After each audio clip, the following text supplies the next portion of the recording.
As the creator of this video, I state here in both text and audio that this video was created for and is intended for an adult audience. While family friendly, it is not specifically intended for kids or children. Episode 16, Guerrilla Art. Really? Wasn't even important.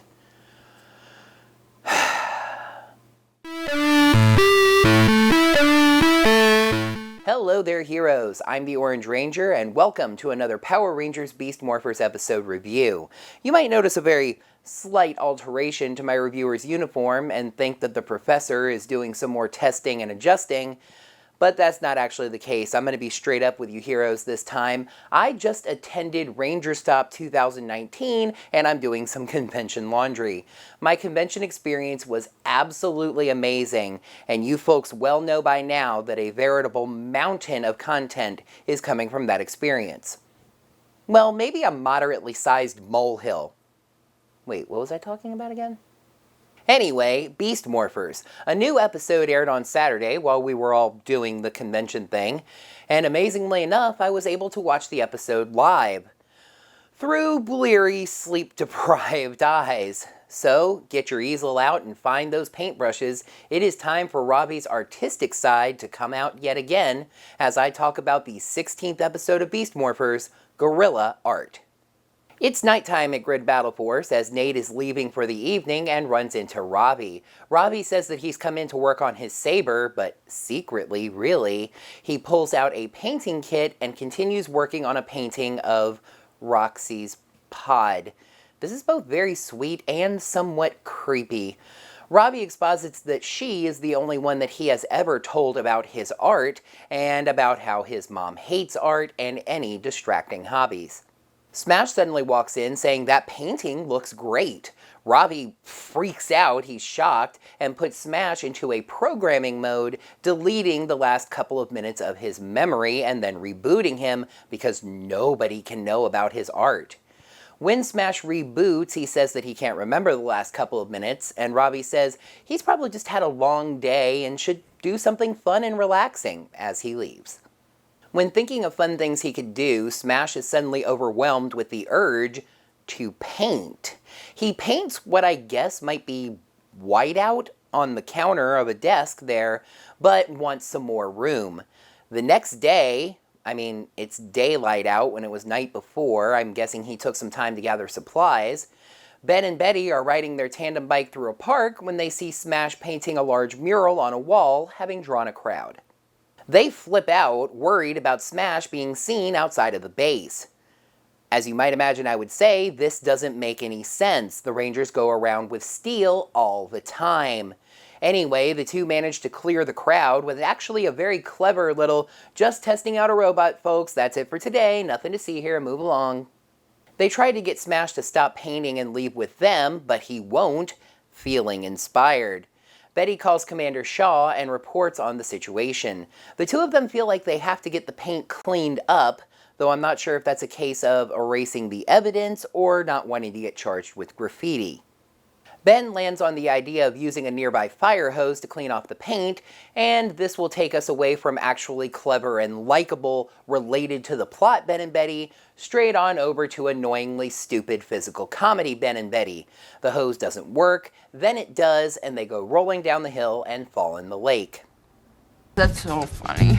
The Rangers show up, with Ben and Betty dismissing their entire comedy slapstick thing with a "don't ask," and try to figure things out. Art is not part of Smash's programming, so somebody must have messed with him. You have any ideas, super guilty looking Ravi? Then a monster gets lowered on a wire down from the sky. No, I'm kidding, this is Turbotron, although at some points in the episode I thought his name was actually Turbinetron, which still would have worked, a Robotron made from a jet engine. Blaze and Roxy then show up together, which I thought was a little weird because the last episode specifically established that the two of them are competing for the Beast Powers upgrade. The Rangers send Ben and Betty away and morph. After a nice short original fight, the Avatars decide that they're going to capture Smash. for some reason. I'm not really sure how that fits in with their plans, or at the moment what their plans are, but they're being opportunistic, I guess. Turbotron starts dragging Smash away, but Devin speeds over to knock the monster off, while Ravi comes over to take Smash somewhere safe for a transport pickup. Turbotron summons Tronics. By the way, I love Turbotron's voice. It's very deep and calm, but also commanding and militaristic. Devin starts fighting them, and that threat dealt with, Turbotron heads over to get Smash. Ravi picks a warehouse to hide in, but Turbotron catches up with them. Flying isn't his only ability, he sucks too! And if you think I'm just making a stupid joke, Ravi's the one who said it. Very poor choice of words.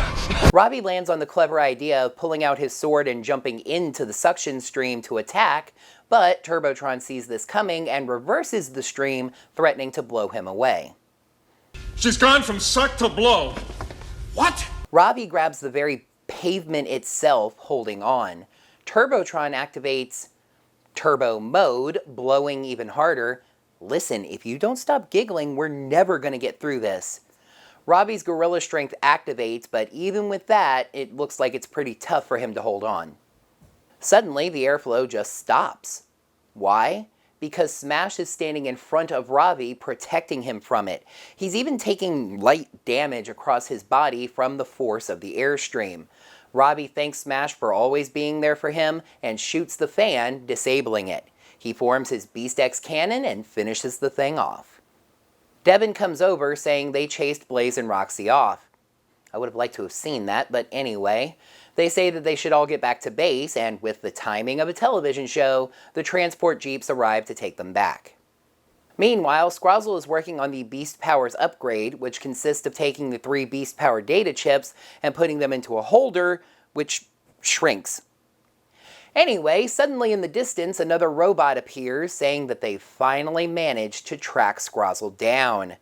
Yes, heroes, Vargoyle has finally arrived. He demands the Fury cells, but Scrozzle sees Blaze and Roxy walk in and says they wasted them. He attacks the two, and they run away, which I really hated. They're not the type to back down, and they can morph. Anyway, they run past Evox, and he pops out to say, well, what's all this then? And Scrozzle explains. He created Vargoyle to be a robotic general for him, but then Vargoyle got his hands on the Fury cells and turned completely evil. As opposed to Scrozzle, who is apparently only misunderstood. Right, Campbell? That's fine by Evox, and besides, Vargoyle has the same V symbol on his chest that Blaze has on his ranger suit, so you've got fashion sense going there to boot. Evox says that Vargoyle is going to work for him. As an incentive, if he proves himself, Evox will grant him the Beast Powers upgrade. He agrees and leaves. Blaze and Roxy are all, "You what, mate?" and Evox is all, It be like that, though. saying that he never really promised the upgrade to them, just to whomever his strongest warrior was. At the base, Smash apologizes to Ravi for his art causing so much trouble. Ravi starts to explain what he did, but then the others enter. Nate examines Smash and realizes that his Zord control systems are corrupted, meaning that he can't control the Wheeler Zord. Commander Shaw, who had stepped into the room just long enough to say that art is a complete waste of time, tells him to fix it and then leaves. Ravi comes clean with his mother gone, even showing them all the painting of Sleeping Roxy. They all think the painting is amazing and totally understand him keeping it a secret, seeing as his mother was just bashing art literally 15 seconds ago. Pretty Girl McWhat's-Her-Name calls and says that there is a break-in at a nearby Morphex facility, so the Rangers head out to deal with that, Ravi stopping for a second to make sure with Nate that Smash is going to be okay. In a warehouse, a cloaked figure has broken a pipe and Morphex is leaking down into a barrel. The Rangers run in and confront this mysterious stranger, who pulls out a very familiar-looking gun that we just saw a couple of minutes ago, and says he doesn't want to hurt the Rangers, but he will. He misses badly, and the Rangers morph and start kicking this guy around. They call Scrozzle in a panic, asking him to help with these powerful Rangers, But Scrozzle knows Vargoyle, and this is all a game. He's just toying with his enemies. Scrozzle sends out a beta Gigadrone to become Turbodrone, except as Ranger Wikia pointed out, that is an alpha model Gigadrone. Commander Shaw calls Devin about the Gigadrone, and Zoe tells him to go ahead and deal with that since this guy seems to be a real lightweight. Racer Zord battle mode, but Turbodrone is actually up in the sky flying over his head. The Rangers tie up their opponent with a cable strike, and Devin calls to say that he needs some air support, so Zoe heads out to do so. The Gigadrone blasts the top of a Morphex tower off and starts sucking out the Morphex using its turbine. Zoe shows up and at least distracts the thing, but her Zord is too light to deal with its air attack getting blown away. Back in the lab, Nate reactivates Smash and gives him a quick test, saying that Ravi needs his help, but first he wants him to paint something for him. Smash says he doesn't paint and he needs to go help Ravi. Back in the warehouse, the Rangers get Vargoyle cornered and both trapped and tied up, decide that Steel can probably handle this on his own, Ravi leaving to go get the Wheeler Zord now that he can. But now that it's one-on-one, Vargoyle doesn't see any reason to play the games anymore, literally decloaking and beating Steel around. Devin tries to leap his Zord up into the air to attack the Gigadrone, but it's just a little too high up above him. Ravi shows up in the Wheeler Zord, converting into gorilla mode and flipping over on its back to give him a boost. It jumps on the feet, is launched into the air, and Gunslash finishes the drone. Virus eliminated, and he stuck the landing. Vargoyle keeps beating Steel up, even demorphing him and revealing that Steel is a robot. But before he can blast him, Nate jumps in, Gold Ranger kicking him away from his brother. Vargoyle says he got what he needed anyway and teleports away. In the Red Skies at Night dimension, Evox praises the big score of Morphex and says that Vargoyle has indeed earned the upgrade. Scrozzle warns him that it is a limited upgrade powered by Morphex and installs it, powering up Vargoyle. As you might imagine, Blaze and Roxy are just a little teed off about this and agree to work together to take the new guy down. In the park, Ravi apologizes for what he did to Smash's memory. Smash says that Ravi knows he wouldn't have told, especially since he already knew. He's known that Ravi is an artist for months and that his mother wouldn't approve of that, so he kept the information to himself. Of course, he could have said that immediately when he walked into the pod room. Don't worry, I'm not going to tell. But then I guess we wouldn't have had a story, huh? The Rangers clean up the wall, and then Ben and Betty get soapy water on their heads. Come forth, shades, and distract me from this meaningless comedy stinger.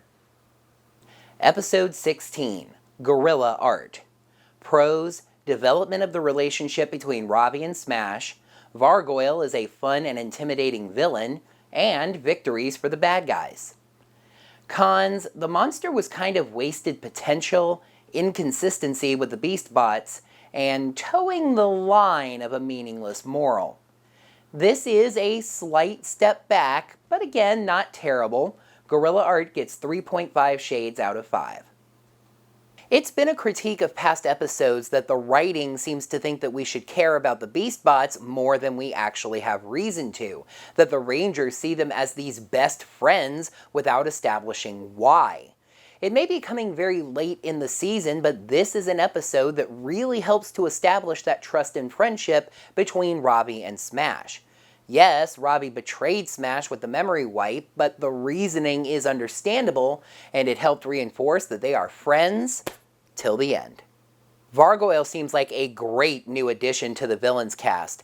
I saw it pointed out that the fight between Vargoyle and Steel featured only one voice actor, Jamie Linehan, and knowing that, it makes a lot of sense. Vargoyle seems like a darker, meaner Steel, confident to the point of toying with his enemies, swaggering and braggadocious. I think we've got some mysteries along his plotline as well, especially since when he said that he got what he needed, I think that was more referring to the knowledge that Steel is a robot than the Morphex he scored. And speaking of which, score some more Morph-X for the bad guys. I know that's a plot necessity because the villains kind of need Morph-X to run their operations or they won't be much of a threat anymore. But it just gives us such a good sense of back and forth here. Many times the Rangers seem like the only intelligent ones, while the villains may be strong, but they're also stupid. This is a chess match between two equally matched foes. However, as intelligent as those villains may be, they don't always make the best monsters.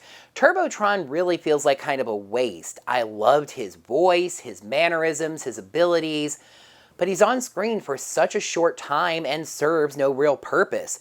Roxy comes up with the plan to steal Smash literally right off the top of her head, and it's really unclear what purpose that would serve, besides denying the Rangers access to the Wheeler Zord, though you would think she could just destroy him if that was the case. I mean, this monster was destroyed by one Ranger's finisher. This point, however, was a big one. Just how freaked out everyone at Grid Battle Force was that Smash was out in public when Steel literally shows up with the other Rangers to respond to the situation. Please, somebody tell me what the difference is. Even the people that saw Smash weren't freaked out. They thought he was cool. It smacks to me of the writers trying to find a reason for the Rangers to panic and respond to the situation quickly, when nothing that was really going on demanded that they respond in that fashion. You could have had Smash, like, write their names on the wall in their Ranger colors, and they go, ugh. And this was another one of those episodes where the moral just felt kind of disconnected from the villain plot. Whatever the villain plot actually was, we cut back and forth from dealing with the bad guys to dealing with why Ravi wanted to mess with Smash's memory. Everything is well established, it just rings slightly hollow, once again including a moral for the sake of having a moral. This wasn't a bad episode, it's just that it wasn't as weighty as I'd expect for 72% of the way through the season. This may be the diving board for the plots of the season wrap-up episodes, especially with adding Vargoyle, the upgrade, the Avatar's planning to betray him, etc., etc. It was a pretty good episode, which is good seeing as I saw it on about 5 hours of sleep. That said, let's take a peek at the 17th episode of Beast Morphers, Ranger Reveal. When movie star Nikki Rev comes to town, the Power Rangers' secret identities are unexpectedly threatened. Well, heroes, that's going to wrap up another Power Rangers Beast Morphers episode review. Thank you so much, as always, for watching. In the comments below, let me know what you thought of this episode, as well as my review of it.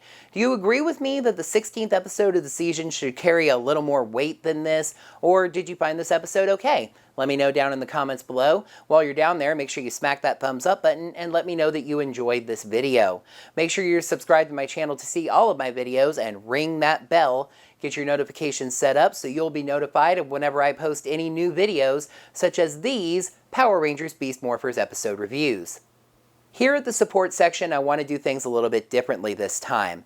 I'm foregoing in this video the instructions on financially supporting my channel to take the chance to say that the platform this video is on, YouTube, is directly hurting channels just like mine, adults making videos about children's properties for an adult audience, by requiring videos to be determined as for kids or for adults and stripping the targeted specific ads from the videos intended for kids. While on the surface this does sound like a good thing and a nice change in policy, videos can be determined to be for kids even if the creator says that they are intended for an adult audience. And then if they are flagged as being for kids, a channel can lose between 60 and 90% of its advertising revenue. Now, I personally don't make nearly enough to consider this YouTube channel my career, so very little is going to change even if my videos do start getting flagged. But channels like MMPR Toys, Linkara, Black Nerd Comedy, where they're making a living off of this, it's bad. So just support your favorite creators. And I'm not just talking about financially by doing things like becoming one of my patrons or buying a Ranger Liz t-shirt, for example, but just be there, be understanding, watch videos, share them around, encourage support, speak out about this change in YouTube policy. It really does mean a lot to us. Until next time, heroes, may the power protect you. And think that the professor is doing some more testing and adjustments on the reviewers through bleary, sleep-deprived eyes. So yeah, that's good. As I take a look at the 16th episode of Beast Morphers, I just couldn't quite make it through. Anyway, Beast Morphers. Fart. Anyway, Ben and Betty clear the crowd. Turbotron starts dragging Smash away, but Devin speeds over to knock the monster off of the... The Rangers send Ben and Betty away and morph. Cool, huh? Suddenly, another robot appears in the distance, saying they finally managed to track... Ravi shows up in the Wheeler Zord, converting to gorilla mode and flipping over on its back. That said, let's take a peek at the 17th episode of Beast Morphers. Ranger reveal, I knew that. Do you feel like you should have had something deeper for the 16th part? For this video, I'm to take the chance of saying encourage support, talk about this,